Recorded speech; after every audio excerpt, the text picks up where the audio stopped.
That was quick.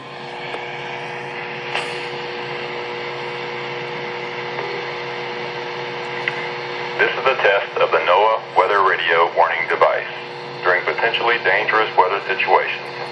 Specially built receivers are automatically activated to warn of impending hazards. The National Weather Service in Brownsville conducts tests of these receivers every Wednesday between the hours of 11 a.m. and noon. When there is a threat of or severe weather is in the area on Wednesday, the test is postponed to the first available My other weather radio is day. on my new house. Reception of this broadcast and the warning variation, normally You can noticeable see, at greater and distance that's- from the transmitter, will occur even though your receiver is in good working order. This concludes this test of the NOAA weather radio warning device.